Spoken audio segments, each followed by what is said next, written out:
Hello friends, welcome back to my channel Shivari Traders. நான் சௌமியா சிவபிரகாஷ் பேசுகிறேன். Past 2 டேஸாக நான் மார்க்கெட் அனாலிசிஸ் போஸ்ட் பண்ணல. ஸோ இன்றைக்கி ஃப்ரைடே எப்படி மூவ் ஆச்சுன்றதை ஒரு வாட்டி கிளிப்ஸாக சொல்கிறேன்.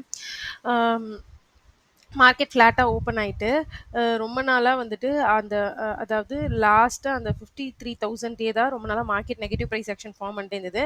அங்கே ஹெட் அண்ட் ஷோல்டர் மாதிரி ஃபார்ம் ஆகி டேலோ வந்து பிரேக் டவுன் ஆயிடுச்சு. பிரேக் டவுன் ஆன இடத்த அகைன் ரீடெஸ்ட் பண்ணிட்டு திரும்பவும் ஒரு ஃபால் கொடுத்துட்டு திரும்பவும் இந்த லோவை வந்து ரீடெஸ்ட் பண்ணிட்டு திரும்பவும் லோவர் அண்ட் லோஸ் வந்துட்டு ஃபார்ம் ஆகி கிட்டத்தட்ட 52,343 வந்து க்ளோஸ் வச்சுருக்காங்க. ஸோ நாளைக்கான மார்க்கெட் எப்படி இருக்கும் அப்படின்னு சொல்லிட்டு பார்க்கலாம். நாளைக்கு பார்த்தீங்க அப்படின்னா மார்க்கெட்டோட க்ளோசிங் ஃபர்ஸ்ட் மார்க் பண்ணிக்கலாம். 52,342 இருக்கு. ஸோ ஃபர்ஸ்ட் அதை நான் எல்லோ லைனில் மார்க் பண்ணிக்கிறேன். 42,342 ஓகேங்களா? ஓகே ஓகே 42,342 இருக்குது. ஸோ இதை வந்து நம்ம எல்லோ ஆரஞ்ச் லைனில் மார்க் பண்ணியாச்சு. எல்லோ லைனில் மார்க் பண்ணியாச்சு. டெக்ஸ்ட் பண்ணிக்கிறேன். So BBC is equal to 52,342 ஓகேங்களா? அதுக்கப்புறம் ப்ரீவியஸ் டே லோ பார்த்தீங்க அப்படின்னா இங்கே தான் இருக்குது. ஸோ இது வந்து ஆரஞ்ச் லைனில் மார்க் பண்ணிக்கலாம். ப்ரீவியஸ் டே ஹை பார்த்தீங்கன்னா 53,000 இருக்குது நியர்லி. ஸோ அதையும் மார்க் பண்ணிக்கலாம். ஸோ இப்போ நம்ம வந்துட்டு டுமாரோ சிபிஆர் வந்து இங்கே சேஞ்ச் பண்ணிக்கலாம். ஸோ இங்கே வந்து டுமாரோ சிபிஆர் இது எல்லாத்தையும் எடுத்துடலாம் ஓகேங்களா? ஸோ இப்போ பார்த்தீங்கன்னா ஒன் டேயில் பார்த்தீங்கன்னா சார்ட்டில் 2 நெகட்டிவ் கேண்டில் வந்திருக்கு. ப்ரீவியஸ் ஸ்விங் அதுக்கு முன்னாடி எங்கே ஹோல்ட் ஆகுதுன்னு பார்த்தீங்கன்னா 52,000 ரவுண்ட் லெவலில். ஸோ இப்போது எய்தர் இந்த இடத்துல ஸ்ட்ரெயிட்டாகவே மார்க்கெட் ஓப்பன் ஆச்சு அப்படின்னா அங்கேருந்து செல்லிங் வரதுக்கான சான்ஸ் இருக்குது ஓகேங்களா? ஏன்னா இங்கே 2 ரெட் கேண்டில் பிரேக் ஆயிருக்கு. சப்போஸ் மார்க்கெட் வந்து ஃப்ளாட்டாக ஓப்பன் ஆச்சுன்னா நீங்கள் ப்ரைஸ் ஆக்ஷன் பார்க்கணும். எப்படின்றத நான் உங்களுக்கு 5 மினிட்ஸில் எக்ஸ்பிளைன் பண்ணுறேன் வாங்க. அதாவது ஃபஸ்ட்டு நான் சொல்லியிருந்தேன் இல்லைங்களா, ஒன் செகண்ட் இது ரிமூவ் பண்ணிடலாம்.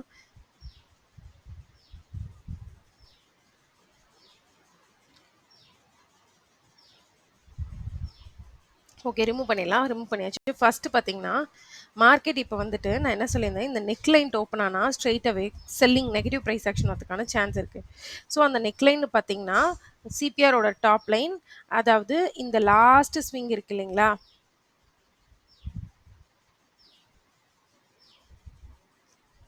இந்த லாஸ்ட் மார்க்கெட்டோட லாஸ்ட் ஸ்விங், அதாவது ஃப்ரைடே வந்த லாஸ்ட் பிரேக்கான ஸ்விங் கிட்ட ஸ்ட்ரெயிட்டாகவே மார்க்கெட் இங்கே ஓப்பன் ஆகுது அப்படின்ற பட்சத்தில் இங்கேருந்து நெகட்டிவ் ப்ரைஸ் ஆக்ஷன் ஃபார்ம் ஆகிறதுக்கான சான்ஸ் இருக்குது.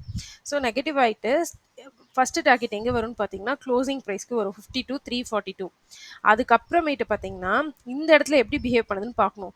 இது ஹோல்ட் ஆச்சு அப்படின்னா திரும்ப ஒரு இதே இடத்துல சைட்வேஸ்லேயே இருக்கிறதுக்கான சான்ஸ் இருக்குது. பட் சப்போஸ் இது ஹோல்ட் ஆகலை அப்படின்னா கீழே பிரேக் டவுன் கொடுக்கும். நெக்ஸ்ட் டார்கெட் வந்து S1, அதாவது 52,000 வரைக்கும் போகிறதுக்கான சான்ஸ் இருக்குது.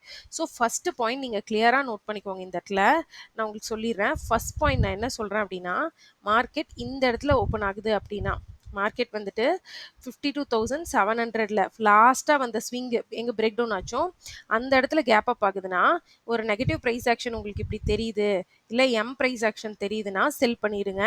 ஃபஸ்ட்டு டார்கெட் வந்து 52,320, செகண்ட் டார்கெட் இஸ் 52,000. இது ஃபர்ஸ்ட் அனாலிசிஸ். செகண்ட் அனாலிசிஸ் என்ன சொல்கிறேன்னா, மார்க்கெட் இல்லை இந்த 300 to 340 ஜோனில் ஓப்பன் ஆகுதுன்னா வெயிட் பண்ணுங்கள், எம் ப்ரைஸ் ஆக்ஷனா டபிள்யூ ப்ரைஸ் ஆக்ஷனான்ட்டு ஓகேங்களா? இப்போ ஃபஸ்ட்டு வந்து இந்த இடம் எம் ப்ரைஸ் ஆக்ஷன் போட்டு எடுத்தோன்னே பிரேக் டவுன் கொடுத்தா சின்ன சின்ன ரெட் கேன்லாம் போனால் உங்களுக்கு 52,000 வரைக்கும் டார்கெட் இருக்குது. பட் சிங்கிள் ரெட் கேனில் 52,000 டச் பண்ணிடுச்சுன்னு வச்சுக்கோங்களேன், அப்போ உங்களுக்கு இங்கே நோ மோர் செல்லிங் டார்கெட்ஸ். இங்கே டபிள்யூ ப்ரைஸ் ஆக்ஷன் பையிங்க்கு பாருங்கள். ஃபஸ்ட்டு டார்கெட் வந்து க்ளோசிங் ப்ரைஸ், செகண்ட் டார்கெட் இன்னும் அப் சைடில் பார்க்கறதுக்கான சான்ஸ் இருக்குது ஓகேங்களா? நான் என்ன சொல்கிறேன்னா, மார்க்கெட் இந்த ரேஞ்சில் ஃப்ளாட்டாக ஓப்பன் ஆனால் ஃபஸ்ட்டு வந்து சின்ன சின்ன ரெட் கேனல்ஸாக போகுது அப்படிங்கிற பட்சத்தில், அதாவது ஃபஸ்ட் இங்கே ஓப்பன் ஆகி இப்படி இங்கேருந்து ரெட் கேண்டில்ஸ் போகிற பட்சத்தில் உங்களுக்கு 52,000 வரைக்கும் டார்கெட் பார்க்க முடியும். பட் ஓப்பனான ஒரு கேண்டிலே 52,000 டச் பண்ணிடுச்சுன்னா உங்களுக்கு செல்லிங் டார்கெட்ஸ் க்ளோஸ் ஆகுது. ஏன்னா மார்க்கெட்டுக்கு இந்த லாஸ்ட் ஸ்விங் வந்து வர ஆரம்பிச்சிரும். ஸோ இந்த இடத்துல இந்த இடம் வந்து மறுபடியும் பையர்ஸ் வந்து ஹோல்ட் பண்ணுவாங்க 52,000 ஓகேங்களா? ஸோ இந்த இடத்துல இது பிரேக் டவுன் ஆகிறதுக்கான சான்சஸ் கம்மி. ஏன்னு கேட்டிங்கன்னா ஒன் டேல இந்த இடம் பாருங்கள் கன்சால்டேட் ஆகி தான் பிரேக் அவுட் கொடுத்துருக்கான். ஸோ இந்த இடம் இந்த ஃபஸ்ட் டைம் வரும்போது ஹோல்ட் பண்ணி பையர்ஸ் எடுக்க தான் ட்ரை பண்ணுவான். ஸோ அதனால் இங்கேருந்து பையிங்க்கு பாருங்கள் பெஸ்ட் அண்ட் பெட்டர் 52,000 வந்து பையிங் ட்ரேட் பாருங்க. இத தாண்டி very big gap up, gap down வருதுன்னா, நீங்க வந்துட்டு பிரைஸ் ஆக்ஷன் பார்த்து தான் ட்ரேட் பண்ணணும். நான் கிளியரா ஒரு ஸ்விங் பை ஸ்விங் வச்சு எக்ஸ்பிளைன் பண்ணியிருக்கேன். ஸோ இது யாருமே இப்படி எக்ஸ்பிளைன் பண்ண மாட்டாங்க. அதாவது எல்லாரும் எப்படி சொல்லுவாங்கன்னா, அப் சைடு, டவுன் சைடு அப்படிலாம் சொல்லுவாங்க. நான் ஸ்விங் பை ஸ்விங் கிளியரா, நீட்டா, கிறிஸ்டல் கிளியரா எக்ஸ்பிளைன் பண்ணியிருக்கேன். புரியல இன்னொரு வாட்டி வீடியோவ ஓட்டி பாருங்க. அதுக்கப்புறம் வந்து பார்த்தீங்கன்னா, உங்களுக்கு இந்த வீடியோ புடிச்சிருக்கு அப்படின்னா, மறக்காம இந்த வீடியோக்கு ஒரு லைக் குடுத்துருங்க. நம்மளோட சேனல் ஷிவாரி ட்ரேடர்ஸ வந்து சப்ஸ்கிரைப் பண்ணிக்கோங்க. முடிஞ்ச அளவுக்கு உங்க ஃபேமிலி அண்ட் ஃப்ரெண்ட்ஸ் யாரெல்லாம் புதுசா ட்ரேடிங் வராங்களோ, அவங்களுக்கும் ஷேர் பண்ணுங்க. நெக்ஸ்ட் வீக் வந்து எஜுகேஷன் வீடியோல எஃப்&ஓ டாக்ஸ் பத்தி நான் உங்களுக்கு ஒரு வீடியோ போடுறேன். யூஸ்ஃபுல்லா இருக்கும்னு பாருங்க. ஏன்னா நீங்க மார்க்கெட்குள்ள ட்ரேடரா வரீங்கன்னா எல்லாத்த பத்தியும் தெரிஞ்சிருக்கணும். ஸோ அத பத்தி நம்ம டிஸ்கஸ் பண்ணலாம். Thank you friends. மறுபடியும் இன்னொரு விளாக்ல பார்க்கலாம். Until then thank you.